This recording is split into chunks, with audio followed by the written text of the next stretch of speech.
Gaza में जंगबंदी की सिफारती कोशिशें। अमरीकी वज़ीर ख़ारजा एंटनी ब्लिंकन सऊदी अरब पहुँच गए। अमरीकी वज़ीर ख़ारजा ने कहा कि अमरीका गाजा में महफूज इलाके कायम करने की कोशिश कर रहा है। एंटनी ब्लिंकन काहिरा भी जाएंगे। गजा में जंगबंदी की सिफारती कोशिशें। अमरीका गजा में महफूज इलाका कायम करने के लिए सरगर्म। अमरीकी वज़ीर ख़ारजा एंटनी ब्लिंकन अपने 6 अरब ममालिक के दौरे के सिलसिले में सऊदी अरब पहुँच गए। एंटनी ब्लिंकन सऊदी हम मनसब और वली अहद मोहम्मद बिन सलमान से मुलाकात में गजा में जंगबंदी पर बातचीत करेंगे। सऊदी अरब और ईरान के दरमियान हालिया मुज़ाकरात में भी बातचीत का हिस्सा होंगे।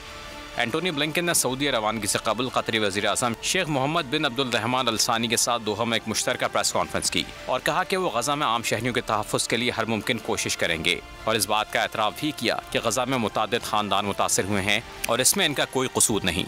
अमरीकी वज़ीर ख़ारजा एंटनी ब्लिंकन ने उर्दन में फ़लस्तीनी सदर महमूद अब्बास से भी मुलाकात की और मुलाकात में महमूद अब्बास का कहना था कि फ़लस्तीनियों की बेदखली नकबा इसलिए कि गजा को इमदाद पहुँचाने के लिए इंसानी बुनियादों पर रास्ते फराहम किए जाएँ ताकि किसी बड़े नुकसान से बचा जा सके। अगर आपको ये वीडियो पसंद आई है तो हमारे चैनल को सब्सक्राइब करें और बेल आइकन को प्रेस करें।